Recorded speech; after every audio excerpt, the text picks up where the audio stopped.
Munich, en Bavière, hôtel 4 saisons, printemps 1919. Rudolf von Sebottendorf, un Allemand se disant noble qui a vécu en Turquie au contact de derviches soufis, hérétiques musulmans, fonde la société secrète de Thulé. Thulé est la mythique patrie d'origine des hyperboréens ariens. Le numéro 2 de cette secte est Rudolf Hess, né à Alexandrie en Égypte. Les rejoindront Hitler, Alfred Rosenberg, Dietrich Eckart, le poète maçon raciste bavarois, qui aura ce commentaire sur Hitler, « Il dansera, mais c'est moi qui ai commandé la musique ». Ou encore Haushofer. Une loge de la Wemme existe à Vienne, évoquée par Arthur Schnitzler dans Double Rêve. À Berlin, on la rapproche de la société du Vril et de Madame Spranger, amie de l'anglais Alistair Crowley, deux précurseurs du futur Parti national-socialiste. Le 20 juin, on fête le solstice d'été dans la forêt de Teutoburg, près du château de Wewelsburg. Ici, Arminius a vaincu les Romains. Il y a des centaines de milliers d'années, des météorites sont tombées du ciel sur la Terre pour former les Externsteine, objets et lieux de culte des peuples germaniques anciens, hier comme aujourd'hui. Descendus du nord, ils ont gravé les runes de protection de l'initiation sur les murs des grottes des Externsteine. À chaque solstice, on se rassemble ici toute la nuit autour d'un grand feu pour célébrer la nature et le dieu Odin, appelé aussi Wotan. Ce rituel est pratiqué par les Allemands, les membres de Thulé et l'ASS d'Himmler. Et il est encore observé bien que le Christ ait fait plier l'Irminsul, arbre de vie païen. Celui-ci se redresse de temps à autre au sommet des Externsteine.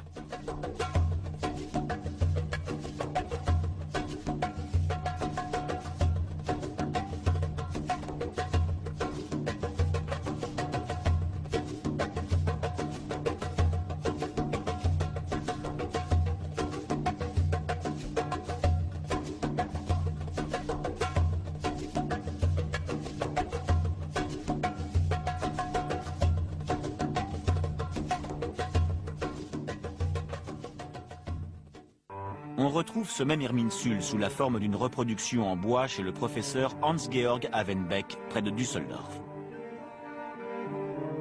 Le symbole de l'arbre de vie est commun aux Celtes et aux Saxons du monde entier, jusqu'aux conquêtes chrétiennes de Charlemagne. Depuis lors, ce symbole, comme c'est souvent le cas quand une nouvelle religion s'impose, n'a pas été oublié, mais assimilé par le culte catholique chrétien des régions les plus anciennes, où rites et symboles survivent, malgré tout, à travers les âges. Le professeur Havenbeck a été l'assistant universitaire en archéologie et philologie de Hermann Wirth, chef de l'ASS Ahnenerbe, groupe d'intellectuels qui a pour mission de retrouver l'hérédité ancestrale de la lignée germanique.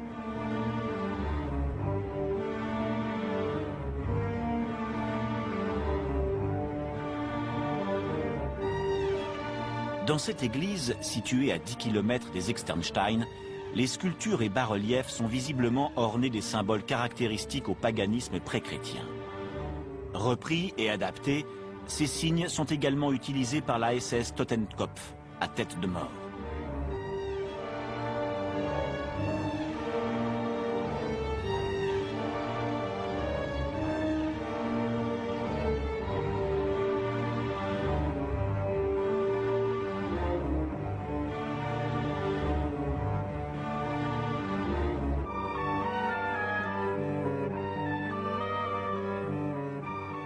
Professeur, pourquoi Wirth et vous êtes-vous intéressés aux Externsteine?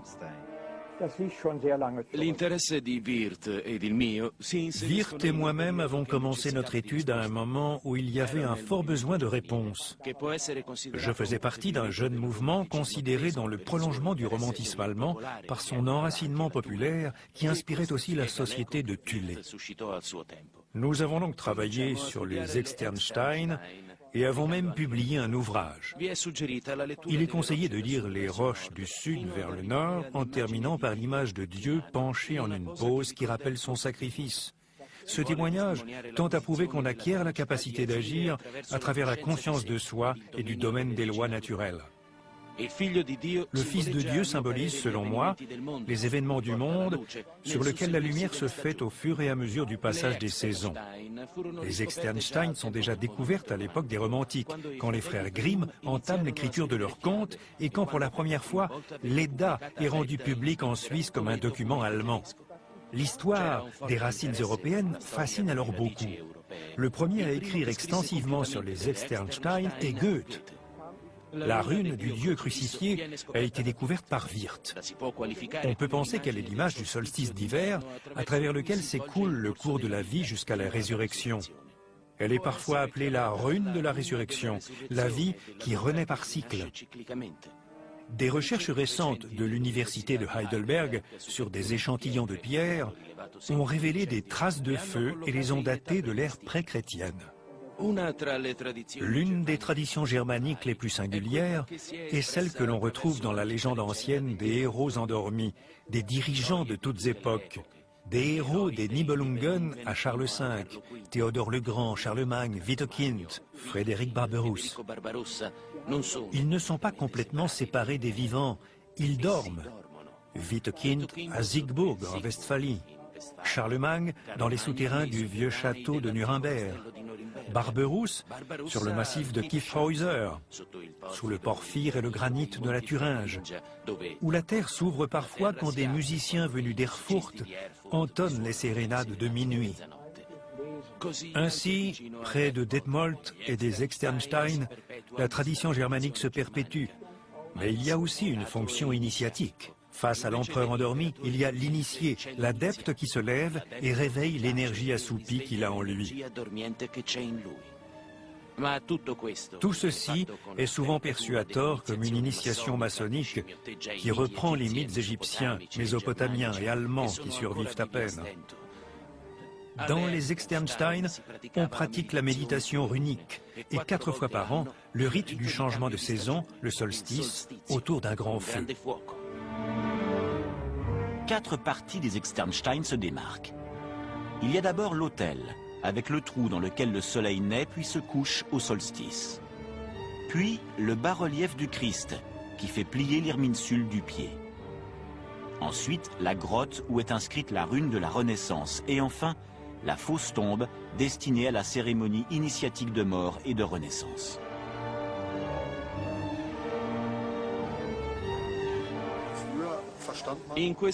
Ce sarcophage, qui n'est qu'un simulacre, ne servait pas à l'enterrement des morts, mais à la mort rituelle, initiatique de l'adepte. Sans trop entrer dans les détails, le but est de prendre conscience de l'importance de la respiration et du rôle de l'air dans les différentes techniques de méditation. La personne se couchait et on la recouvrait d'un tissu, de branches ou de pierres. La rune des Externstein est Elatz. Elle symbolise la demande de protection. C'est la rune de convocation des forces protectrices dans les mythes nordiques, la rune des Valkyries. Ce sont les racines d'un arbre et les bras d'un élan de recherche affective ou de protection. C'est la rune du cygne qui représente les entités, les anges du christianisme qui volent et n'entrent jamais en contact avec les éléments, l'eau et l'air.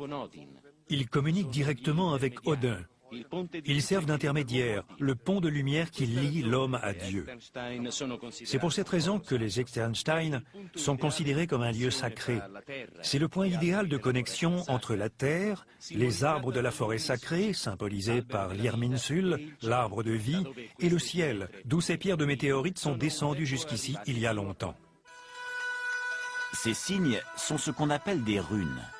Gravées dans la roche, elles sont parvenues petit à petit jusqu'à Malte. Elles remontent dans le temps et dans l'espace jusqu'en Islande, aux îles Orcades, les Värmland en Allemagne et dans le nord de l'Italie. Au XIXe siècle, puis au début du XXe siècle, on recommence à les étudier avec Wirth, von Lanz et von Liebensfeld. L'archipel d'Heligoland, dans la région d'Hambourg, représente la tuile des nazis. En 1949, les Anglais cherchent à le détruire avec des milliers de tonnes de dynamite. Pourquoi? Encore aujourd'hui, cela reste un mystère. Professeur, vous affirmez qu'il y a eu, à un moment donné, une division entre la conception patriarcale de Himmler et la théorie plus tellurique, plus maternelle de Wirth concernant les cultes runiques. Vous retenez notamment qu'après la séparation, voire en même temps que celle-ci, Himmler, qui est membre de la SS Ahnenerbe, se sert des runes comme objet de culte et de méditation différemment de ce qu'envisageait Wirth. Le talisman le plus simple est celui des runes. C'est aussi l'un des plus efficaces. Les signes runiques sont liés à nous par un passé très lointain. Les inscriptions les plus anciennes remontent à environ 10 000 ans. C'est une écriture à caractère rectiligne que les plus vieux habitants de notre terre ont adoptée il y a longtemps et dont les formes survivent encore dans les constructions des maisons que l'on trouve dans le sud des Pays-Bas et en Allemagne. Les runes ont toujours été considérées comme une représentation de la pensée des dieux, par conséquent, à même de renfermer des forces puissantes.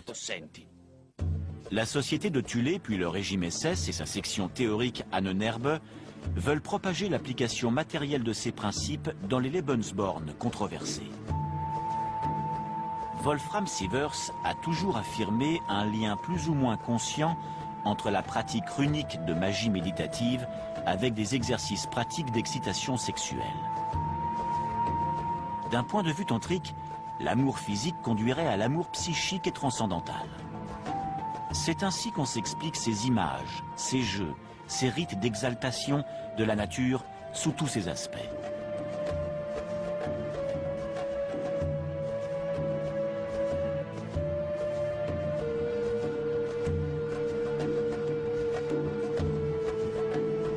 Les SS ont plusieurs centres de formation, comme en Allemagne, les Ordensbürger, entre 1935 et 1945. Certains, comme celui d'Erfurt, ont complètement disparu. Le château de Wewelsburg, lui, situé près de Paderborn, en Westphalie, est le seul vestige intact. Il est le sujet d'une légende. Il est dit, mais aussi prouvé, que cela s'est passé ainsi. Les Allemands eux-mêmes, sur ordre de Heinrich Himmler, ont tenté de le détruire au printemps 1945. Cette histoire rocambolesque n'a jamais été tout à fait éclaircie. Une chose est sûre. Les SS ont mis le feu à une grande quantité de documents et à une partie de la tour nord de ce château original en forme de flèche. Himmler l'a acquis pour une poignée de marks dans les années 20, avec pour objectif de le transformer en sanctuaire de son idéologie.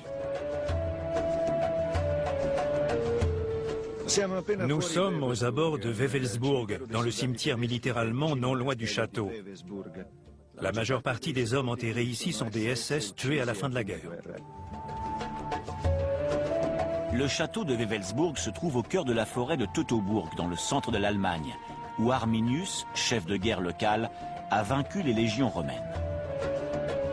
Ce château a été acheté par Himmler en personne au début du XXe siècle, pour créer l'école d'initiation et de formation de CSS, et surtout la SS Ahnenerbe. Wewelsburg est sous le contrôle direct d'Himmler jusqu'en 1945. Il a été restauré pour en faire une école pour leaders militaires et politiques de la SS. Le but de cette entreprise est l'expansion continue jusqu'à ce que tous les paysans vivant à proximité de la forteresse soient contraints d'aller s'installer ailleurs. À la fin de la guerre, Himmler lui-même cherche à détruire le château sans y parvenir. 90% des murs sont encore debout. Il ne manque que des documents et des bibelots.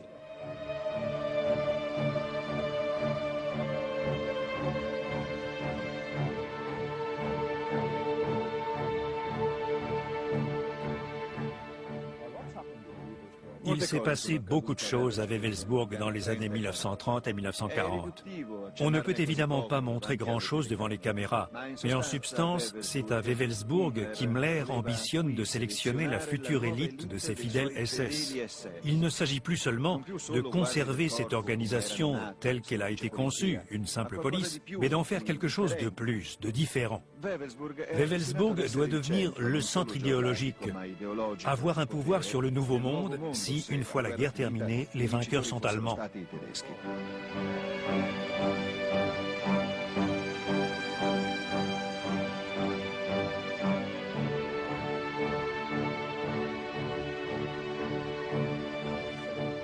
La curiosité géomantique et géopolitique de l'endroit est à souligner.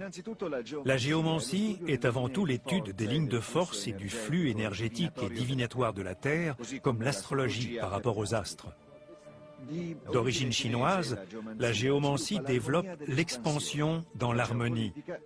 La géopolitique en est l'expression militaire. Ainsi, Wewelsburg est au centre des radiations magnétiques et le château lui-même est en forme de flèche et par son orientation montre la direction nord-sud, soit la dynamique des futures frontières. En cela, on dépasse les systèmes bénédictins, jésuites traditionnels, qui à l'époque connaissent déjà la géomancie, mais elle se positionne sur un axe est-ouest. La flèche de Wewelsburg rappelle la lance de Longinus, celle du destin, c'est-à-dire le Graal. Longinus aurait percé le flanc du Christ et été inondé par son sang, le Graal. La lance a été retournée à Vienne, elle fait partie du trésor des Habsbourg. Hitler se l'est appropriée au moment de l'Anschluss et l'a emmenée dans le sanctuaire des souterrains du palais du national-socialisme de Nuremberg. Le jour de la mort d'Hitler, une bombe américaine la remet en lumière, c'est son destin. Elle ne meurt pas, elle se redresse. Mais nous n'avons pas de données concrètes sur la pensée d'Himmler. Nous connaissons un ensemble de fragments et de composantes variées. C'est un personnage très complexe. Ce n'est pas juste un fou et un assassin. On n'a pas encore recomposé sa pensée ni découvert toutes ses influences. Il y a un véritable mystère autour du pouvoir énorme et obscur de cet homme qui a terrorisé et terrorise encore le monde entier à la seule évocation de son nom. Il est difficile de ne pas le diaboliser, tout comme il est difficile d'avancer des hypothèses sur le fonctionnement de tout un système de pensée sur lequel est fondée l'idéologie ou plutôt la mystique de ces prêtres soldats. À la fin de la guerre, ils sont 1 million à maîtriser les éléments de base de cette pensée. La structure est hiérarchique, pyramidale. Pourtant, ils sont finalement peu à connaître les secrets et les pratiques en vigueur pour atteindre le statut de surhomme, l'immortalité du corps et de l'esprit, le véritable dessein du nazisme. Ce qui reste accessible aujourd'hui, ce sont seulement des témoignages étranges, frôlant le ridicule de ce mode de vie différent. Plats, cruches, couverts, l'intérieur du restaurant gravé de runes, les croix gammées. C'est un autre aspect tangible du projet d'Himmler. Il doit rester quelque chose comme dans un musée.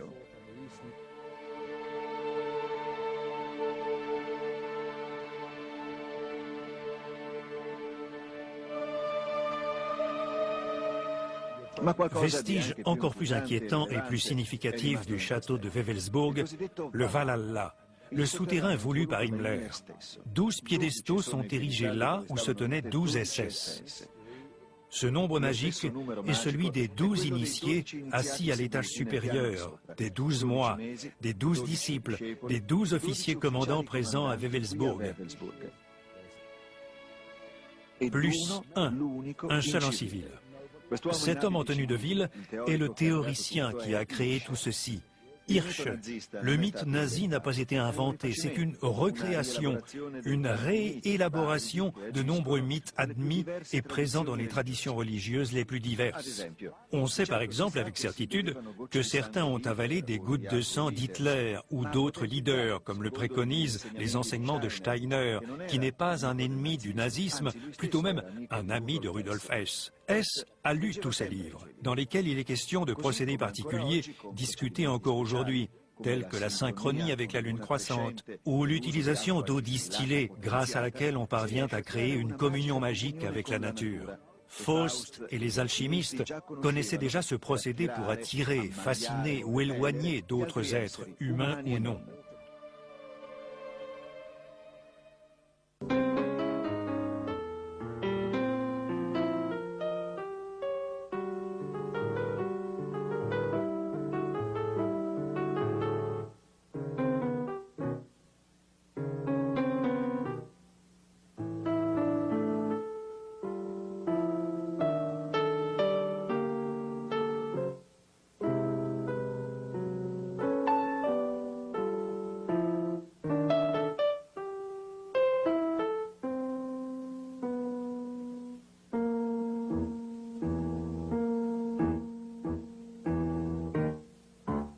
Comme vous le savez, Himmler lui-même a été élevé dans une famille qui avait des principes religieux solides. Les jésuites étaient nombreux dans sa famille. Il a dû être influencé par cette atmosphère. Il était catholique. Comme on a pu le comprendre, après avoir reçu une éducation fondamentaliste traditionnelle, Himmler et d'autres chefs nazis ayant cette réflexion profonde sont fascinés par la vague ésotérique aux 1000 origines et 1000 oui-dire. Himmler cherche aussi à remettre de l'ordre. Il tient le rôle de policier au sein de ce domaine qui le passionne. À Wewelsburg, il décide de donner vie à une section très spéciale de la SS, l'Ahnenerbe, qui porte sur l'hérédité des ancêtres. C'est en quelque sorte une université occulte pour la recherche et la consolidation d'un système de pensée cohérent et efficace.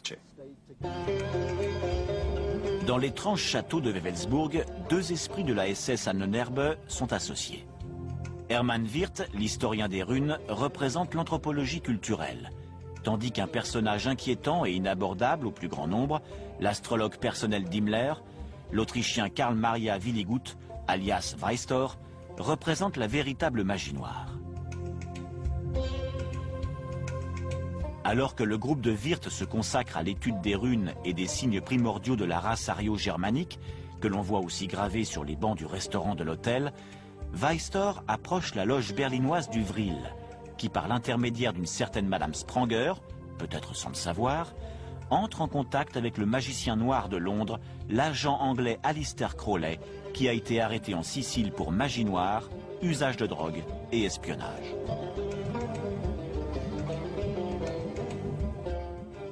Nous sommes dans ce qui s'appelle le Valhalla, le souterrain de Wewelsburg. Quelle était sa fonction? D'après les documents secrets que nous avons en notre possession, nous avons déduit que cette pièce souterraine est le théâtre d'un rituel dit « première cérémonie de la suffocation ». Ici, les 12 militaires au garde à vous mettent le feu à chaque solstice, marquant le changement de saison, à un drapeau ou à un étendard, sans doute l'un de ceux baptisés symboliquement par Hitler avec le drapeau taché du sang des premiers morts du nazisme. Le baptême des drapeaux est un rite d'union collective par le sang. Tous participent. Seuls 12 militaires et leurs 12 secrets sont présents pour voir s'élever les volutes de fumée vers l'étage supérieur. Elles passent à travers la grille de la svastika sur le plafond du souterrain. Ceux qui se trouvent à l'étage supérieur peuvent ainsi lire leur avenir comme les Allemands se servaient des runes au temps de la préhistoire. La philosophie de Wirth concernant les runes peut être résumée par sa traduction du frison des chroniques d'Uralinda, qui compte l'histoire de la famille Ober-den-Linden au 7e siècle avant Jésus-Christ. Elles ont auparavant été traduites par un Hollandais, mais le document se révèle être faux, puisqu'on y trouve des runes dérivant des majuscules de l'alphabet latin. Wirth, par contre, soutient que son récit est authentique et qu'il provient de l'île d'Heligoland, et que ses écrits se sont éparpillés lors d'une tempête. Dans tous les séminaires germanistes, et même parmi ses admirateurs d'un temps, on prend alors ses distances avec lui. Alfred Rosenberg a déjà manifesté dans son mythe du XXe siècle son mépris pour les croyances de Wirth. Il décrète l'interdiction de parler de lui dans l'organisation du parti et élimine toute référence à Wirth. Mais c'est Himmler qui va le récupérer et le ramener au château de Wewelsburg.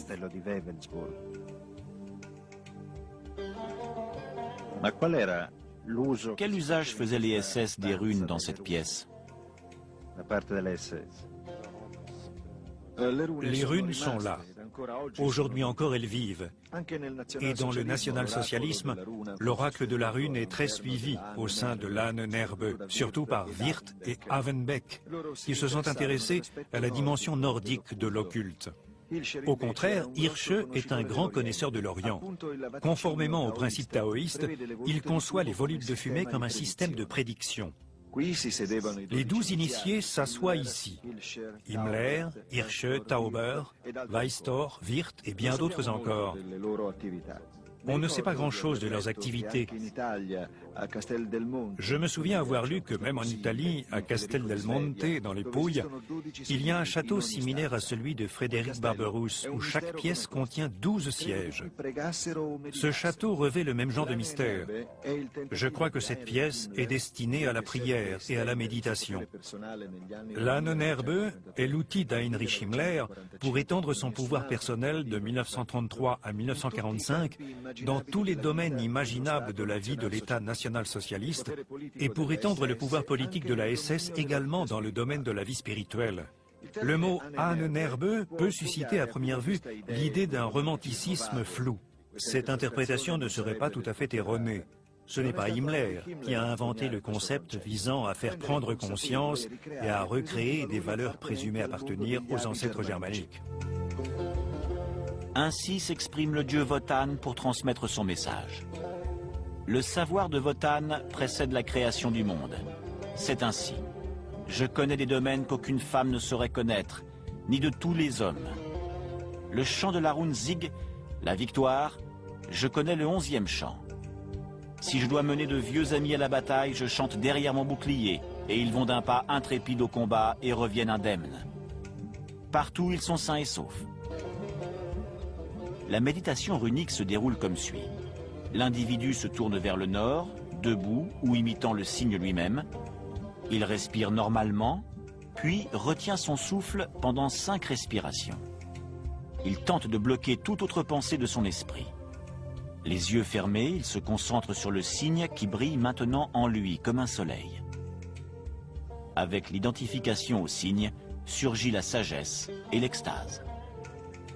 Ces objets sont issus de la collection personnelle du professeur Havenbeck portant sur l'Ahnenerbe. C'est la seule pièce de ce genre qui a été sauvée. On l'a trouvée près de Paderborn. C'est un porte-chandelle en terre cuite à motif rappelant la tradition allemande des réjouissances au changement de saison. C'est aussi un rite sacré ici à Wewelsburg. Le cœur représente l'individu, le cœur de chacun qui brûle et se fond dans l'autre symbole. La communauté, le clan, la race, le parti ou la collectivité. Chacun l'interprète comme il veut. Afin de parler de l'aspect collectif, qui peut également être inconscient, nous rencontrons l'écrivain chilien Miguel Serrano. Hermann Hesse, son vieil ami, et Carl Gustav Jung font partie avec lui du Cercle Hermétique, un groupe à tendance gnostique qui connaît bien de nombreux aspects occultes du national-socialisme. Serrano vit près de la frontière entre le Chili et l'Antarctique. Il se considère encore comme l'unique véritable porte-parole du nazisme ésotérique. Il a une culture profonde du monde indien. Il a vécu 10 ans en Inde, où il a connu Nehru et Indira Gandhi, puis au Tibet. Il pratique le tantrisme et a réalisé ce qui, selon lui, est la synthèse parfaite entre l'hindouisme et l'idéologie occidentale. Monsieur Serrano, où se trouve le véritable centre du nazisme ésotérique ? Très certainement à Wewelsburg. J'en ai souvent discuté avec Julius Evola. Il disait que tout cela n'était qu'une tentative de faire renaître la tradition des Templiers avec la quête du Graal, la lance de Longinus et le château de Montségur pour retrouver une certaine forme de connaissance. Ce que je veux dire, c'est que la SS était un ordre formel et mental. À Wewelsburg, certains éléments organisent tout un système qui est inconnu du peuple allemand et de la hiérarchie militaire. Ils ne portent pas d'uniforme et ont une liberté totale de mouvement. À la fin de la guerre, ces personnes disparaissent comme elles sont venues et comme elles ont vécu, dans la plus grande discrétion. Elles ne laissent aucune trace derrière elles. Lors de mon dernier voyage en Allemagne, on m'a transmis une liste des hauts militaires de la SS qui ont été considérés disparus en 1943-1944. Or, je sais qu'aucun d'eux n'est mort, ce sont des morts apparents.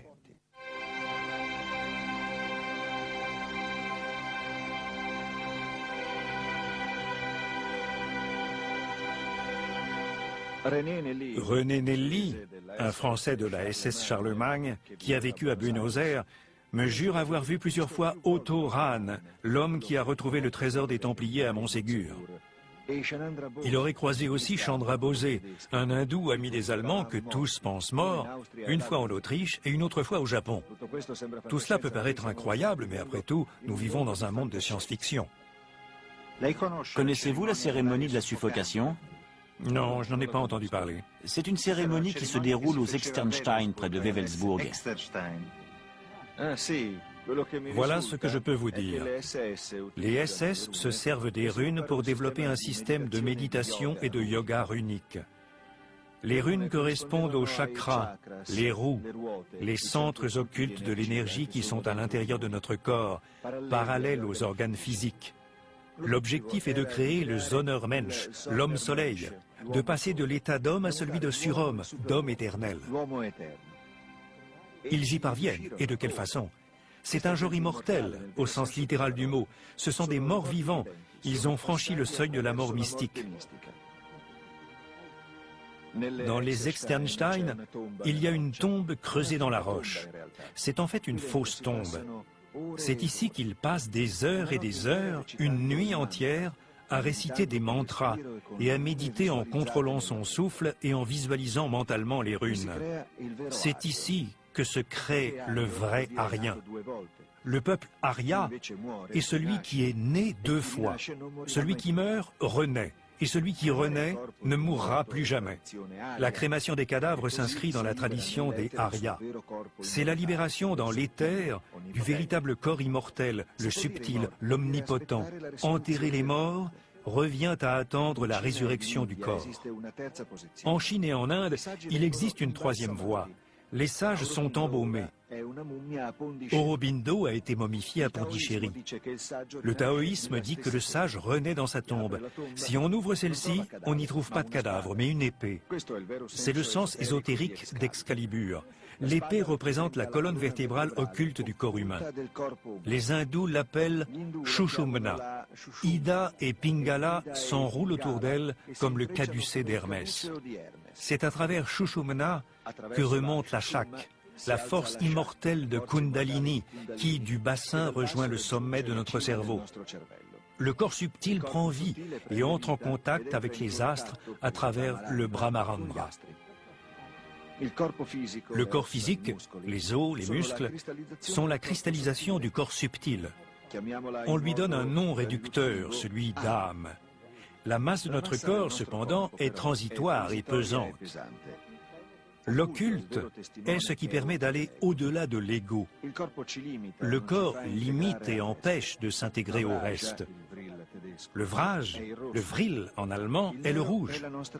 Le noir, c'est notre époque. Le Kali Yuga, ère de la décadence. Avec la mort mystique, il y a la Nigredo. Puis on va vers l'Albedo, le blanc du drapeau, et la Rubedo, matière rouge et immortelle. Tout ceci figure dans le christianisme original ésotérique qui ressemble à celui de son référent ancestral, le votanisme. Les gravures sur la roche des Externstein montrent la croix du nouveau et faux christianisme qui fait plier l'Irminsul, symbole de Wotan, et instaure vers 1200 le christianisme papal qui anéantit les Templiers de France, d'Allemagne et d'Italie.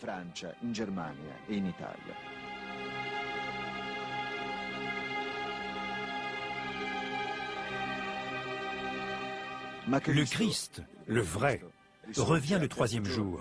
La tombe est vide. Quand il marche vers Emmaüs, personne ne le reconnaît parce que son corps est ressuscité, mais transformé. Il n'est plus le même.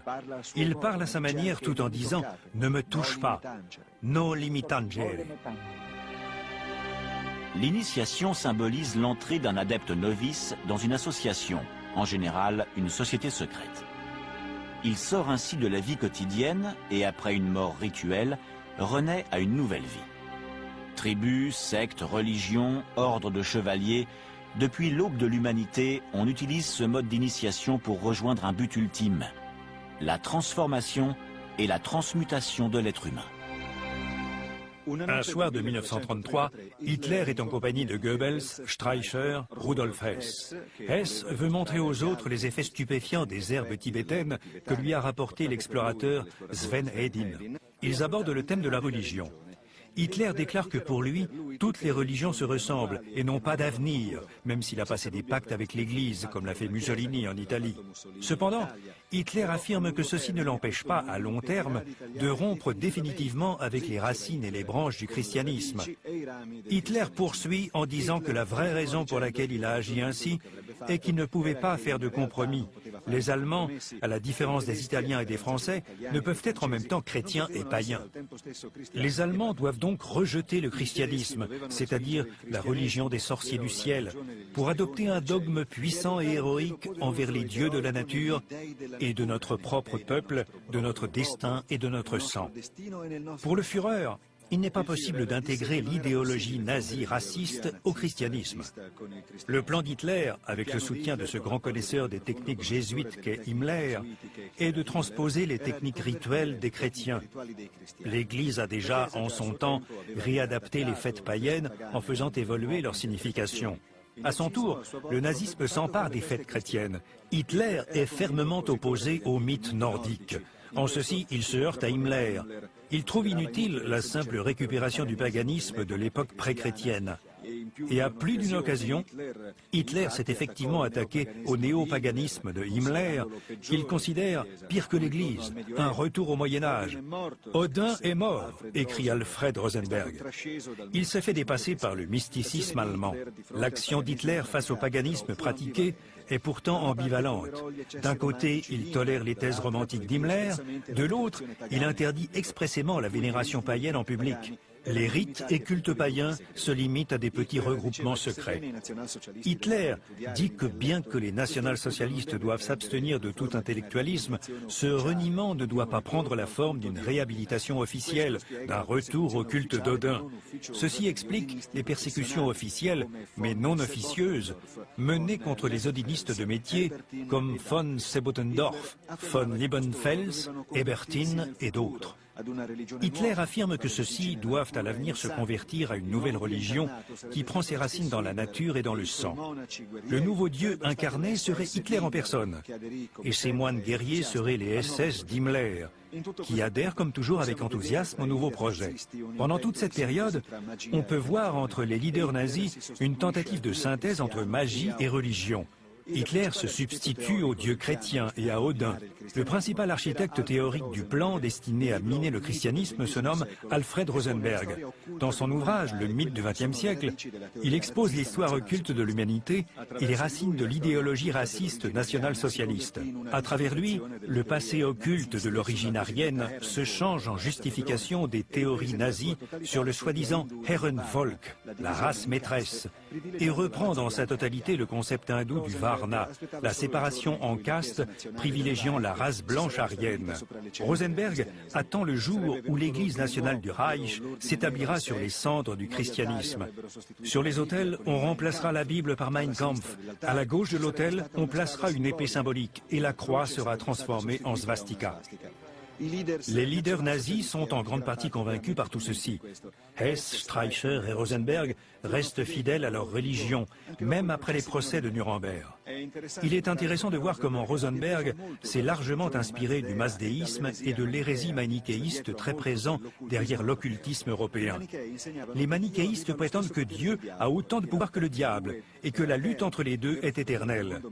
Selon eux, le vrai créateur du monde matériel est en fait le diable qui est roi du monde, alors que Dieu est trop spirituel pour s'occuper de choses plus matérielles. Malgré cela, le nazisme affirme transcender le bien et le mal. Les anges sont attirés par les symboles du pouvoir absolu, le Graal, d'où les nombreuses missions effectuées par la SS dans le monde entier qui ont pu paraître absurdes ou étranges. Tout ceci trouve un écho tardif en avril 1945, quand le pape Pie XII définit ouvertement le national-socialisme comme l'arrogante apostasie de Jésus-Christ, la négation de ses doctrines et de sa rédemption. Le pape déclare également que si Hitler avait gagné la guerre, il aurait orchestré lui-même l'exécution du pape sur la place publique. Ceci est dit par le pape qui, seulement quelques années plus tôt, a qualifié le nazisme de moindre mal face au communisme.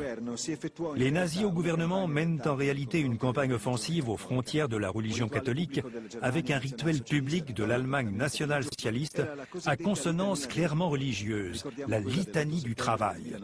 Nous revoyons celle du 8 septembre 1937. Hitler, devant des milliers d'Allemands parfaitement encadrés, accomplit un véritable rituel d'église. Le service débute par un grand défilé. Les jeunes recrues du service du travail marchent et chantent, font le salut au drapeau, le salut aux emblèmes, le salut au Führer, son créateur, le salut à tous ceux qui sont morts pour lui.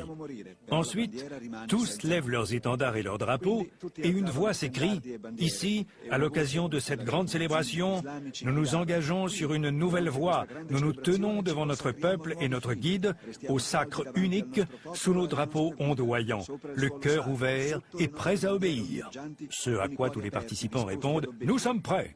Et après avoir crié à l'unisson « Germania !», ils écoutent un ensemble de corps jouer. Et l'une après l'autre, 4 voix représentant les 4 castes hindous, ainsi que le nord, le sud, l'est et l'ouest, entonnent des hymnes à l'Allemagne, à la nation, à la maternité, au travail, à la nourriture, au combustible. Puis, les soldats armés d'épées marchent au pas solennel en hommage aux morts. Pour conclure la cérémonie, un chœur masculin célèbre la transformation et la renaissance.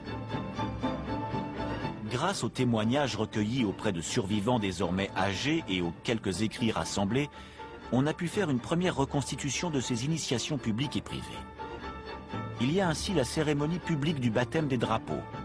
Hitler touche drapeaux et étendards avec la toile tachée de sang lors des affrontements de Munich en 1923. Nous avons vu, ou au moins nous avons essayé de montrer le plus simplement et le plus efficacement possible, malgré la rareté des données et des images, comment se déroulaient certains rites initiatiques à l'intérieur du noyau le plus occulte du national-socialisme.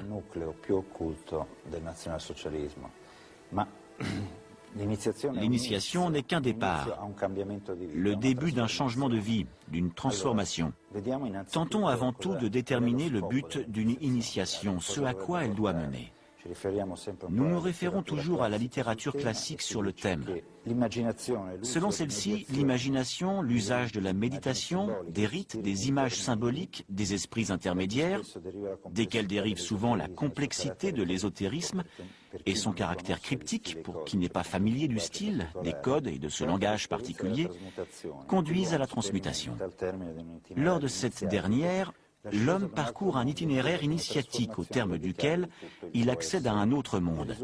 C'est une transformation radicale de tout son être. En résulte une transformation, une transmutation. Nous voyons que c'est la rédemption pour certains, et pour d'autres, c'est la création d'une énergie différente, le vraj, comme l'appellent les hindous, le vril en théosophie. Notre objectif est maintenant de comprendre à quel résultat cette initiation au national-socialisme est censée mener. Quel genre d'utopie cela suppose? Et si elle s'est réalisée, où et comment cela s'est passé? C'est un point névralgique, un point essentiel, puisqu'il explique les visées fondamentales d'un système. Et par-dessus tout, permet de voir de l'intérieur même les modalités de rite et d'initiation. Parce que si elles sont concentrées d'une certaine façon, certaines énergies mènent à certaines fins, surtout si elles sont chargées d'images et d'éléments doctrinaux d'un certain type plutôt qu'un autre. Nous avons donc vu les initiations, comment elles étaient conduites, leurs liens par rapport à d'autres et les véritables aspirations du national-socialisme d'un point de vue ésotérique. Le nazisme a pour fin la transmutation avec un objectif ultime, l'état de Sondermensch, l'homme-soleil, l'homme qui transcende l'aspect humain et l'aspect physique. En fait, l'arrivée d'Hitler au pouvoir en Allemagne produit soudain comme un déclic, un élément unique qui signale le passage d'une dimension historique à une autre. Je pense que les SS pratiquent eux aussi une forme de tantra. Le parcours d'initiation pour atteindre la transformation en un homme nouveau peut rappeler une tradition tradition indienne telle qu'elle a été reprise par les membres de la SS Ahnenerbe, celle du philosophe indien Tilak. Tilak est au départ membre du parti du Congrès indien, tout comme Gandhi. Mais il prend ses distances, étant lui-même beaucoup plus traditionnaliste. Dans son essai « L'origine polaire de la tradition védique », il avance que toute la tradition hindoue est issue d'une civilisation du pôle Nord. Selon son interprétation, les Védas, les conquérants de l'Inde, sont les anciens hyperboréens. De nombreux fonds de recherche de la SS Ahnenerbe font référence à ce peuple. Le rituel des tantras se réfère à la tradition hindouiste de l'éveil des chakras, dont une partie syncrétique peut aussi s'expliquer par l'étude des runes. La transmutation chez les SS se réalise à travers le yoga runique. Les runes sont comme des chakras et à travers la méditation, on réveille le kundalini que l'on fait remonter le long de la colonne vertébrale jusqu'au chakra supérieur, le Sahasrara. L'objectif est de créer le Sonnermensch, l'homme soleil, l'être éclairé. C'est le but que souhaitent atteindre les national-socialistes, et ils ont réussi, puisque nombre d'entre eux sont devenus immortels. C'est la tentative de transmutation de l'homme en surhomme. Et je suis convaincu qu'il existe des immortels dans ce monde. Ils sont immatériels partout, même ici, maintenant. C'est le véritable sens physique de la parole. Ce n'est pas facile à expliquer, on pourrait croire à de la science-fiction, mais tant de choses semblent sorties de la science-fiction. Cependant, c'est important. On parle de la mort mystique en particulier. Dans les Externstein, il y a une tombe qui n'est pas destinée aux morts, mais aux vivants, pour renaître. Les Aryens sont ceux qui sont nés 2 fois. Ils naissent 2 fois. C'est très intéressant parce que la crémation du corps des morts est dans la tradition arya. L'indo-arien veut s'en aller et rester en contact avec son esprit, son âme, l'immatérialité de l'éther. La sépulture, au contraire, est une tradition des peuples non-ariens qui attendent la résurrection du corps. En Inde, la crémation est courante. Par exemple, Aurobindo à Pondichéry a été momifié. Le taoïsme, lui, enseigne une chose curieuse. Il prétend qu'à sa mort, le sage, le magicien, ressuscite dans sa propre tombe. Si on trouve une tombe, on n'y voit pas de cadavre, mais une épée. L'épée est aussi le symbole de la colonne vertébrale physique. Un nouveau cycle annuel complet est instauré. Seulement adopté par la SS, il est ensuite suivi par les Allemands et le monde entier. Ainsi, le premier jour de l'année est le 30 janvier, jour de l'accession au pouvoir d'Hitler. En mars, on a le jour de la commémoration des héros. Le 20 avril, c'est l'anniversaire d'Hitler. Le 1er mai reste la fête du travail. Vient ensuite le solstice d'été qui est célébré par l'embrasement des swastikas et de roues solaires. La fête la plus solennelle a lieu le 9 novembre, en l'honneur des combattants du putsch de 1923 à Munich. À Munich, dans le silence le plus total, devant des centaines de milliers de spectateurs, Hitler baptise avec le drapeau taché du sang des premières victimes ceux venus de toute l'Allemagne. La dernière fête du calendrier national-socialiste est Yule, qui remplace le Noël chrétien qui avait déjà pris la place du solstice d'hiver. On revient alors à l'ancienne cérémonie des Lumières de Yule. En décembre 1936, Himmler envoie un message à tous les chefs de la SS leur ordonnant de célébrer cette fête. Il leur dit que la lumière mourante de l'année écoulée sera récupérée par les flammes de la nouvelle année. Il symbolise ainsi la continuité de la vie allemande. Himmler organise ses SS selon l'ordre jésuite plutôt que sur le modèle militaire de type antique. J'aimerais aussi rappeler qu'Himmler est issu d'une famille profondément catholique. Son père est précepteur de la famille noble bavaroise de Wittelsbach. Il a l'honneur de prénommer son propre fils Heinrich comme le jeune fils de Wittelsbach. Mais revenons aux jésuites. Le fondateur des jésuites, Ignace de Loyola, établit une structure de commandement et d'initiation qu'Himmler suit en détail. Il réussit à se procurer un document très particulier, étrange, intitulé Vera Acta Jesuitica. C'est un texte écrit au XVIIIe siècle par un jésuite repenti qui révèle de nombreux aspects méconnus par les jésuites qui ne font pas partie de la classe dirigeante. Les jésuites sont devenus l'aile religieuse de l'Empire espagnol, et Himmler considère ces SS de la même façon à l'intérieur du Reich. Bien qu'ils soient connus pour leur traditionnalisme, Les jésuites ont étudié en détail l'astrologie, la géométrie sacrée, la géomancie et le symbolisme, tout comme le font les SS en se référant aussi aux thèmes allemands classiques. Et comme les jésuites, Himmler mène sa propre inquisition. En cela, la Gestapo est un outil pratique pour obtenir tout type d'informations, même concernant l'univers occulte. En leur temps, les jésuites ont démontré ce que pouvait faire une organisation armée de ses secrets en terre conquise. C'est ce que se propose de faire la SS de Himmler en s'essayant au contrôle psychique plus que physique dans les terres conquises. Mais le parallèle entre nazis et jésuites ne s'arrête pas là. Le noviciat d'un jésuite dure 2 ans, suivi de plusieurs années d'études et d'épreuves de la part des tuteurs avant que le religieux puisse prononcer ses vœux. La structure des SS imite celle de la Compagnie de Jésus. Certains jésuites prononcent des vœux simples. Dans la SS, il y a les soldats de la Waffen-SS. D'autres jésuites prononcent des vœux particuliers et sont considérés comme des élus. C'est l'élite de la Société de Jésus. Au sein de la SS, ce groupe est formé par la vocation interne, l'ordre noir de la Allgemeine. Les phases de candidature à la SS sont ritualisées. Le 9 novembre, le candidat de 18 ans est accepté avec le statut de requérant. Le 30 janvier, il devient cadet. Et le 20 avril, il est intégré à la SS indéfiniment en prononçant ce serment « Je jure devant toi, Adolf Hitler, guide des chanceliers de Reich allemand, loyauté et valeur. Je jure devant toi, devant les supérieurs que tu as désigné, obéissance jusqu'à la mort. Que Dieu m'aide à être à la hauteur. » Avant le 1er octobre de la même année, l'individu doit avoir appris par cœur le catéchisme de la SS, calqué sur le catholique, mais en plus extrême, et des questions-réponses simples sur le rôle messianique d'Hitler. Le rôle des institutions est ramené à la volonté de Dieu, et le régime d'autoritarisme absolu est créé. De ce point de vue, on peut expliquer beaucoup de choses inexplicables autrement. La structure hiérarchique de la SS, comme tous les ordres cultes religieux, est divisée en 3 niveaux d'initiation. Il y a les simples frères, les prêtres et les grands prêtres de l'ordre noir. Dans l'ordre d'Himmler, il y a 3 insignes. Le symbole inférieur en argent, un anneau gravé de runes et la signature d'Himmler. La dague, elle, est le symbole de commandement des prêtres SS. Ce sont les Obersturmführer. À la tête de cette élite, il y a une élite interne. Hitler est influencé par les rites archaïques des chevaliers teutoniques de Barberousse et du roi Arthur. Pour cette raison, et par mimétisme avec le Christ, il choisit ses 12 meilleurs éléments pour en faire ses premiers disciples. Au-delà de la maîtrise des arts martiaux, il possède les vertus chevaleresques de force, de valeur et de loyauté. La capacité de raisonner ne compte pas parmi les vertus chevaleresques. L'essentiel, c'est l'obéissance à l'autorité supérieure, au guide. Au Moyen-Âge, les chevaliers avaient pour mission de créer un ordre sur terre. Les SS tentent de mettre en place et d'imposer un système féodal sur ce qu'ils considèrent comme l'humanité inférieure.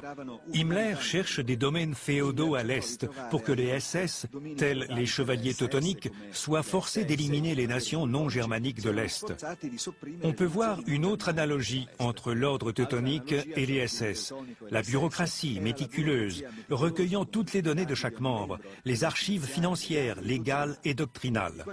Les quartiers généraux du commandement des chevaliers teutoniques et ceux de la SS sont à la fois centres militaires et religieux. Castel del Monte en Italie et Wewelsburg sont des forteresses situées dans des lieux désignés par la géomancie comme les plus favorables. Tous les chevaliers sont mystiques et Himmler pratique les mêmes rites et aspirations que les ordres initiatiques de la tradition orientale et occidentale. Pour moi, Hitler est l'ultime avatar. Un avatar est la réincarnation ultime de Brahma chez les hindous. Nous arrivons à la fin du Kali Yuga, la période noire, l'ère de la décadence. Il est prédit qu'à la fin de cette période, et avant de retourner à l'âge d'or, la réincarnation d'un dieu qui a pour nom Kalki chevauchera un cheval blanc et viendra tous nous libérer. J'aime à penser que cela puisse être Hitler. Comme l'islam attend son 13e imam, notre Rédempteur selon la religion chrétienne viendra tous nous affranchir. Je crois que c'est ce qu'Hitler a réussi à faire, parce qu'Hitler n'est pas mort, il est vivant.